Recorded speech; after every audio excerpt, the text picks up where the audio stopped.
மக்கள் அனைவருக்கும் வணக்கம். அகமதாபாத்தில் ஏர் இந்தியா விமான விபத்துக்குள்ளாகி 200க்கும் மேற்பட்ட நபர்கள் இறந்த நிலைமையில இங்கே சில செய்திகள் பார்க்கும்போது அதை விட இது வேதனையா இருக்கு. இது என்ன உருவாக்கும் அப்படின்னா, மக்களிடையே இந்த இந்தியாவில் இருக்கக்கூடிய இந்த ஏர்லைன்ஸ் இல்லையா, இந்த விமான போக்குவரத்து அதன் மீது ஒரு மிகப்பெரிய நம்பிக்கையை உடைக்கக்கூடிய செயலை இவங்க பார்த்துட்டு இருக்காங்க. எடுத்துக்காட்டுக்கு காலகட்டத்தில் ஒரு செய்தி ஒன்று பரவுது, அதாவது ஒரு 2 மணி நேரத்துக்கு முன்னாடி. அது என்ன அப்படின்னா, ஏர் இந்திய விமானங்கள், அது முக்கியமாக மும்பையிலேருந்து லண்டன் போன விமானத்தை திருப்பி விட்டாங்க. இது மாதிரி ஏகப்பட்ட விமானங்களை திருப்பி விட்டாங்க. ஏர் இந்தியாவுடைய விமானங்கள் மட்டும் திருப்பப்படுது அப்படின்னு சொல்லி ஒரு கருத்து ஒன்று பரப்பினாங்க. இவங்களுக்கு அறிவு இருக்கா இல்லையான்னு எனக்கு தெரியல. ஏன்னா செய்தி ஊடகங்கள் கொஞ்சமாவது அறிவு இருந்தால் இது என்னன்னு பார்க்கணுமா இல்லையா, எதற்காக திருப்பப்பட்டது, அது குறிப்பிட்ட விமானம் என்ன, அது எங்கே போயிருந்து திருப்பப்பட்டது, இந்த விஷயங்களை கொஞ்சம் தேடி பார்த்தோம்னா விஷயம் ரொம்ப எளிமையாக புரியும்.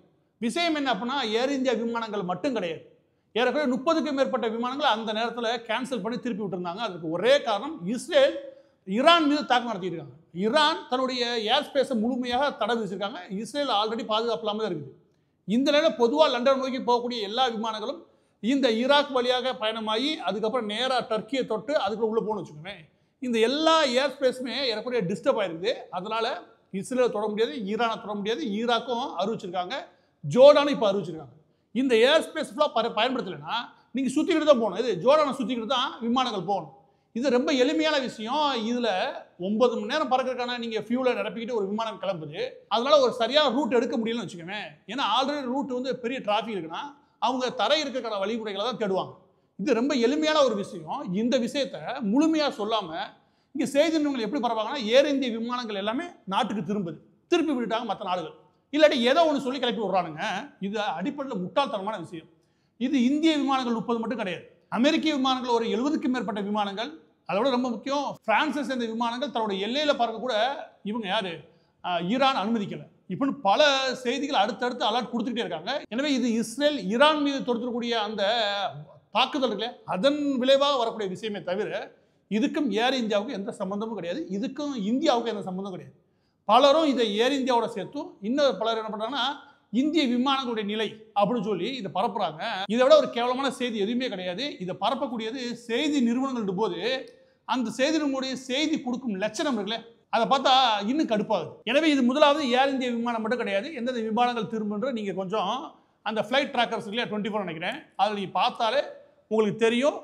ஆல்ரெடி உக்ரைன் ரஷ்யா மீது பெரும்பாலான விமானங்கள் பறக்காது. இப்போ இஸ்ரேலேருந்து நீங்கள் ஈரான் வரைக்கும் பார்த்தீங்கன்னு வச்சுக்கோங்க, நிறைய ஏர் ஸ்பேஸ் இருக்குல்ல, அது முழுமையாக பயன்படுத்தலை யாருமே. இது அப்பட்டமாக வெளிப்படையாக இருக்கக்கூடிய செய்தி. இதுலேருந்து அடுத்த விஷயத்து வருவோம். அது என்ன அப்படின்னா, இன்னொருத்தர் நபர் இங்கே இருக்கக்கூடிய செய்தி நிறுவனங்களை இல்லாட்டி யூடியூப் சேனல் வந்து ஒருத்தர் பேசுனதை பரப்புறாங்க. அது என்ன அப்படின்னா, இந்த ஏர் இந்தியா விமானம் கிளம்புறது முழுக்க பாருங்கள் ஏசி வேலை பார்க்கல. இதோட சேர்த்து என்ன கருத்து பொதுவாக பரப்பப்படுது அப்படின்னா, அதில் மெயின்டெனன்ஸே இல்லைங்க, அதாங்க காரணன்றாங்க. அதை ஒழுங்காக பார்க்காத இந்திய அரசு தான் இதுக்கு முழு காரணம் அப்படின்னு சொல்லி சில இன்டைரக்டாக பரப்புறதை நம்மளால் பார்க்க முடியுது. முதலாவது என்ன அப்படின்னா, அந்த ஏசி வேலை பார்க்கறதுல இந்த பிரச்சனை நான் பல நேரங்கள் பார்த்தவங்க உண்டு. உள்ளே ஏறி உட்காந்தோன்னு ஐயோ ஹீட்டாக இருக்குது வேகுது, ஹீட்டாக இருக்குது வேகுதுன்னு போட்டு புலம்புறதை நான் பார்த்துருக்கிறேன். முதலாவது நீங்கள் புரிஞ்சுக்க வேண்டிய விஷயம் என்னன்னா, அந்த நேரங்களில் ஃப்ளைட் அதுலேருந்து கிளம்புறதுக்கு முன்னாடி கிளம்புற அந்த நொடி வரைக்குமே கூட இன்ஜின் ஸ்டார்ட் ஆகிருக்காது. அதற்கு பின்னாடி இந்த வால் பகுதி இருக்குல்ல, அதில் எலிவேட்டர்னு ஒன்று இருக்கும். அந்த எலிவேட்டருக்கு கீழே ஒரு ஏபியு, அதாவது ஒரு பவர் யூனிட் ஒன்று இருக்கும். அந்த பவர் யூனிட் தான் நீங்கள் அந்த ஃப்ளைட் பார்த்தோன்னே சவுண்ட் கேட்கும், ஒரு மாதிரி ரொம்ப அதிகமாக சவுண்ட் கேட்கும். அதுக்கு காரணம் அதுதான், அந்த இன்ஜின் தான் ஓடும். அது ஒரே காரணம் எதுக்குன்னா, உள்ளே இருக்கிற லைட் எரியணும். அதோட சேர்த்தா இதனுடைய எலக்ட்ரானிக்கல் சிஸ்டம் இல்லையா, அது எல்லாமே ஃபங்க்ஷனுக்கு வரணும். இதுக்காக மட்டுமே இது சப்போர்ட் பண்ணணும். எனவே ஏர்கிராஃப்டை பொறுத்த வரைக்கும் எடுத்தடுப்பில் எல்லா இன்ஜினையும் ஓட்டுறது கிடையாது. எனவே தான் எப்போதும் இந்த பிரச்சனை உலகம் முழுவதும் உண்டு. நீங்கள் ஃப்ளைட்டில் ஏறி உட்காந்தீங்கன்னா அந்த ஒரு 10 நிமிஷம் இல்லை 5 நிமிஷம் இருக்கு இல்லையா, அதில் கொஞ்சம் ஹீட் இருக்க தான் செய்யும். அதை போக்குறதுக்கு அவங்க ஒரு பைப் மூலம் உள்ளே விட்டுருப்பாங்க. அது மூலமாக தான் கொஞ்சம் டெம்பரேச்சரை மேனேஜ் பண்ணுவாங்கன்னு வச்சுக்கோங்க. ஒன்ஸ் அந்த இன்ஜின் ஸ்டார்ட் ஆயிடுச்சுன்னா எல்லா பிரச்சனையும் சால்வ் ஆகிடும். அதில் எக்ஸப்ஷனலாக சில கேஸ் இருக்கலாமே தவிர, ஆனால் ஏர் இந்தியாவில் அந்த பிரச்சனை இருக்கிறது இல்லை. நல்லாவே தான் மெயின்டைன் பண்ணியிருக்காங்க. எனவே இதெல்லாம் தேவையில்லாத கருத்தாக நீங்கள் பரப்பிட்டீங்க. இதில் என்ன கூடுதல் விஷயம் என்ன அப்படின்னா, இந்த ஃப்ளைட்டுக்குள்ளே இருக்கு இல்லையா, இது வேலை பார்க்கல அது வேலை பார்க்கல, அதுக்கும் ஒட்டுமொத்த மெயின்டெனன்ஸுக்கு என்ன சம்மந்தம் இருக்குன்னு தெரியல. இதுக்கு என்ன சர்டிஃபிகேட் கொடுக்குறாங்கன்ற விஷயம் புரியாமல் இவங்களுடைய செய்தி நிறுவனங்கள் வெளியிடுறாங்க. அது என்ன அப்படின்னா, ஒரு விமானம் ஒரு விமான நிலையத்திலிருந்து கிளம்புறதுக்கு முன்னாடி அது ஏற்கனவே 11க்கும் மேற்பட்ட சர்டிஃபிகேட்டை அது கிளியர் பண்ணியாகும். 11 கேட்டை கிளியர் பண்ணியாகும். எப்படி நீங்கள் கஸ்டம்ஸ் எல்லாம் கிளியர் பண்ணி போகிறீங்களோ அதே மாதிரி விமானங்கள் முழுமையாக ஆய்வுக்கு உட்படுத்தப்படும். அந்த முழுமையாக ஆய்வுக்கு உட்படுத்தப்படும் போது அதோடைய விங், அதோடைய ரெக்கைகள் ஆரம்பித்து அதோடைய மெயின் பகுதிகள் ஆரம்பித்து அதோடைய ஃபியூல் எவ்வளோ இருக்குது, அதோடைய டயல் பகுதி எப்படி இருக்குது, அதோடைய எலவேட்டர் எப்படி இருக்குது, ரட்டர் எப்படி இருக்குது, இப்படி எல்லா பகுதிகளுமே தனித்தனி சர்டிஃபிகேட் எடுத்தாங்க. அதுக்கு அடுத்து இன்ஜினுக்குள்ள வருவாங்க. இது எல்லாமே பொதுவாக நான் சொன்ன பகுதிகள் எல்லாமே அதோடைய பாடி சம்மந்தப்பட்டது. அது எல்லாமே டேமேஜ் அண்ட் தென் லீக்கேஜ் இருக்குல்ல, இது சம்மந்தப்பட்ட ஆய்வுகள் நடத்தி முடிப்பாங்க. இதெல்லாம் டேமேஜ் அண்ட் லீக்கேஜ் சம்மந்தப்பட்டது பாடி சம்மந்தம். இதுக்கு அடுத்து இன்ஜினுக்கு ஏரியாக்குள்ள நுழையும் போது அதில் ஏடிசி சர்டிஃபிகேட் நோக்கி நகரதா தெரியுது. ஏற்கனவே 7லேருந்து 8 சர்டிஃபிகேஷன் உள்ள வாங்கியாகும். அப்போ தான் அந்த ஃப்ளைட் வந்து உங்களுக்கு ரன்வே நோக்கி வரவே முடியும், இல்லாட்டி வரவே முடியாது. இதற்கான சர்டிஃபிகேட்லாம் எடுத்து பார்த்தோன்னு வச்சுக்கோங்க, இதோட ரெகுலேஷன்ஸ் கிளியர் பண்ணி ஆகணும், இவங்க ஃபியூல் கெப்பாசிட்டி எவ்வளோ வச்சுருக்காங்க தெரிஞ்சாகணும், எவ்வளோ நிரப்பியிருக்காங்க தெரிஞ்சாகணும், எவ்வளோ வெயிட் பேலன்ஸ் பண்ணுறான்னு தெரியணும், எவ்வளோ லோடு தூக்குன்னு தெரியணும். இப்படி 1000 சர்டிஃபிகேட் வாங்கி ஆகணும். ஒரு ஃப்ளைட் சாதாரணமாக பறக்கிறது கிடையாது. இந்த எல்லாமே தான் முக்கியமாக, அதாவது உங்களுடைய சேஃப்டி, விமானங்கள் பாதுகாப்பாக பறப்பதற்கும் அது இந்திய ரெகுலேஷன் கீழே வந்து பறப்பதற்குமான விதிமுறைகள், இது எல்லாத்தையுமே அவங்க சர்டிஃபிகேட் வாங்கி ஆகும். இதில் கூடுதலாக பார்க்குற ஒரு விஷயம் இருக்குது. அது என்ன அப்படின்னா, உங்கள் இன்டீரியர், அது சீட்டு கரெக்டாக இருக்கா, கேபின் கரெக்டாக இருக்கா, அதில் எமர்ஜென்சி சம்மந்தப்பட்ட விஷயங்கள் இருக்குதா, அதில் ஹீட் பின் இருக்குதா, இந்த மாதிரி விஷயங்கள்லாம் இருக்குல்ல, இதெல்லாம் எக்ஸ்ட்ரா விஷயம். அதெல்லாம் அந்த ஏர்கிராஃப்ட் ரன் பண்ணுறாங்களே அவங்க சம்மந்தப்பட்டது. அதோட இன்னும் சொல்லவா, அந்த ஏர்கிராஃப்டை நீங்கள் எந்த அளவுக்கு பயன்படுத்துறீங்க சம்மந்தப்பட்டது. யோசிச்சு பாருங்கள், இங்கேருந்து தாய்லாந்து போகக்கூடிய விமானங்களில் ஏறக்கூடிய பெரும்பாலான, சென்னையிலேருந்து ஏறுற பெரும்பாலான பயணிகள், அது முக்கியமாக அந்த ஆண்கள் பயணிகள் இருக்காங்களே, அவங்க ஏறதை பாருங்கள். போய் தாய்லாந்து இறங்கணும், எல்லா பேருமே அந்த விலை மாத்திரங்கள் தான் அவங்களுக்கு. ஏறும்போது அதே மாதிரி தான் ரியாக்ட் பண்ணுவாங்க. எல்லா விமான பெண்கள்கிட்டையும் அப்படி தான் பண்ணுவாங்க. கேவலமாக, அருவருப்பாக, அசிங்கமாக நடந்துப்பாங்க. இதில் ஆரம்பித்து பாத்ரூம் வரைக்கும் இது மக்கள்கிட்டையும் பிரச்சனை இருக்குது. எனவே இந்த இன்டீரியர் பிரச்சனைலாம் தூக்கிட்டு நாம் இது ஒரு விவாதமாக இந்த விபத்துக்கு தூக்கிட்டு வரலாம், பெரிய அபத்தம். அதில் நமக்கு எவ்வளோ பெரிய பொறுப்பின்மையோட நம்ம இருக்குன்றதை நீங்கள் லிஸ்ட்டு போட்டேன்னு வச்சுக்கோங்க, மற்ற நாளாக காருக்கு போகிற நிலைமை இருக்கும். தாய்லாந்து நோக்கி போகக்கூடிய இந்திய விமானங்கள் எல்லாமே எந்த இடத்துல போய் நிப்பாட்டிருக்கான், எந்த ஓரத்தை தூக்கி நிப்பாட்டுறான், உங்களை எப்படி பார்க்குறான்னு கொஞ்சம் பாருங்க, அப்போ தெரியும். ஆனால் இதே தான் இவங்க சவுதி அரேபியாவுக்கோ கத்தாருக்கு போகும்போது ஒழுக்கமாக போவாங்க. எனவே இவங்க கொஞ்சம் இடம் விட்டு வச்சுக்கோங்க, எவ்வளோ சேட்டை பண்ணுவாங்கன்றது நீங்கள் கம்பை தூக்கிட்டு அடித்தாலும் தெரியும். கம்பை தூக்கி அடித்தால் ஒழிய இந்த மக்களை திருத்த முடியும். அந்த லட்சணத்தில் இருந்துக்கிட்டு ஏசியில் பட்டன் வேலை பார்க்கலாம். நீ பட்டன் வேலை பார்க்கறதுக்கு எந்தெந்த பண்ணியாலும் அனுப்பாரு, அதோட இந்த பாத்ரூம் யூஸ் பண்ணுற மாதிரி அந்த லட்சணத்தை கேள்வி.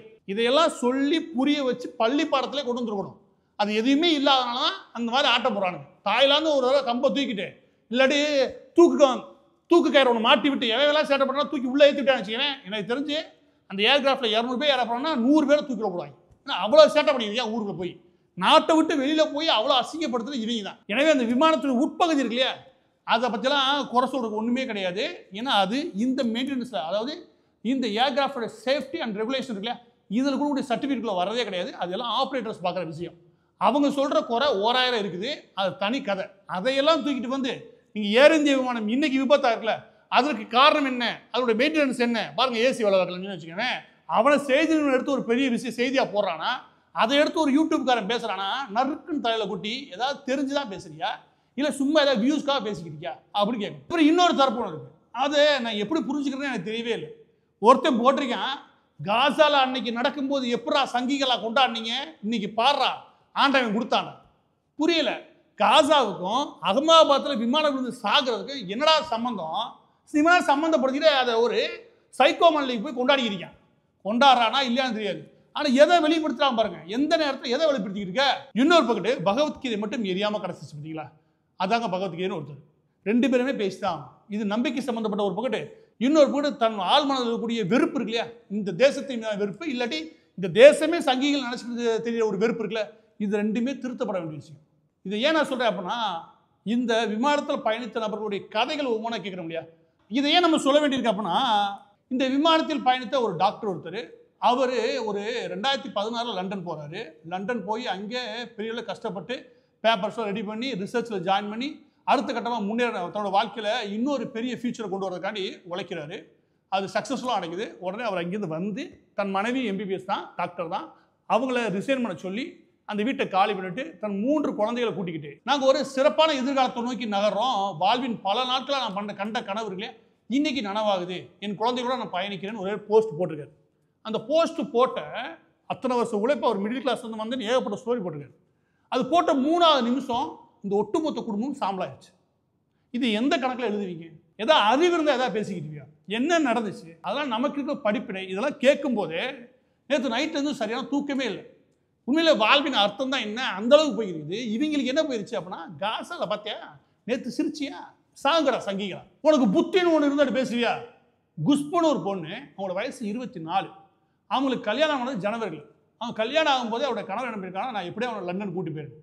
6 மாதம் 7 மாதம் ஒர்க் பண்ணி சரியாக எல்லாத்தையும் முடிச்சுட்டு தன் வீட்டை விட்டு கிளம்புறாங்க. எல்லா பேரையும் வர வச்சு சாமி கிமிலாம் கும்பிட்டு எல்லாரும் காலை விழுந்துருச்சு. அவங்க கிளம்புறாங்க. விமானத்தில் ஏறிட்டேன் அப்படின்னு தன்னுடைய கணவருக்கு அனுப்புகிறாங்க. 6 மாதத்துக்கு அப்புறம் கல்யாணம் முடிச்ச கணவரை பார்க்க போகிறாங்க. அவங்களும் சாம்பலாயிட்டாங்க. இதுக்கு என்ன சொல்ல போகிற? இது என்ன மாதிரி விளக்கம் இருக்கும்ன்ற. அதற்கடுத்து ஒருத்தர் சொல்கிறாரு, தன்னுடைய 32 வருஷ வாழ்க்கையில் ஒரு மார்பல் பிஸ்னஸ் பண்ணக்கூடிய நபர், அவர் என்ன சொல்கிறார், 32 வருஷ வாழ்க்கையில் இன்றைக்கி தான் ஒரு நிம்மதியான நிலைமையை எட்டுறேன். ஏன்னா என்னுடைய 2 பசங்களுமே லண்டனில் டிகிரி முடிக்க போகிறாங்க. 2 பசங்க அவங்களுக்காக கஷ்டப்பட்டு தன் வாழ்நாளில் பிஸ்னஸ் பண்ணி ஒரு உயரத்தை வந்திருக்காரு. 2 பசங்களும் லண்டன் அப்படிங்கிறது அவர் தான் முழு வாழ்க்கை. அந்த 2 பசங்களை ஏற்றுறார். 2 பேருமே சாம்பல். இப்போ அவரை பற்றி அவருக்கு என்ன விளக்கம் கொடுக்க போகிறீங்க? ஏதாவது புத்தியோட தான் பேசுறீங்களா, இல்லாட்டி புத்துலாம் கலட்டி கீழே வச்சுட்டு பேசிக்கிட்டு இருக்கீங்களா? இந்த மாதிரி 240 பேசஞ்சர் எடுத்து படித்தா ஏறக்குறைய மனசு ரொம்ப பெரிய அளவில் நிம்மதி இழக்குதுன்னு வச்சுக்கோங்க. ஏன்னா வாழ்வின் சரியான அர்த்தமே புரியாத அளவுக்கு கொண்டு விடுது. இப்படியான நிலைமையில ஒரு பக்கம் நம்ம இருந்து வச்சுக்கோங்க. ஆனால் இதுக்குள்ள வலைத்தளத்தில் என் கையிலையும் கீபோர்டு இருக்குது. நானும் எதையாவது எழுதுவேன். என் மனசில் கிடக்கிற எல்லா குப்பையும் வெளியே கொட்டுவேன்னு தெரியாம பாருங்க. நான் என்ன சொல்கிறேன் அப்படின்னா, கவர்மெண்ட்டுக்கு இவங்களை பிடிக்கும். இவங்களை கூட்டி போய் ஒரு 15 நாள் வச்சு நல்லா கவனித்து வெளியே எடுக்கணும். நாட்டில் மக்கள் எவ்வளியோ மன்னன் வழின்னு கூடாது. மக்களை திருத்தி மன்னன் வழி நடத்தும். நீங்கள் திருத்தலை, நீங்கள் தாயில்லாத ஆரம்பிச்சு இப்போ வரைக்கும் எப்படி வாழ்ந்துக்கிட்டேன்னு புரிஞ்சுக்கணும். இழுத்து போட்டு 4 சாத்துங்க ஒழிய இவங்க திருந்த மாட்டாங்க.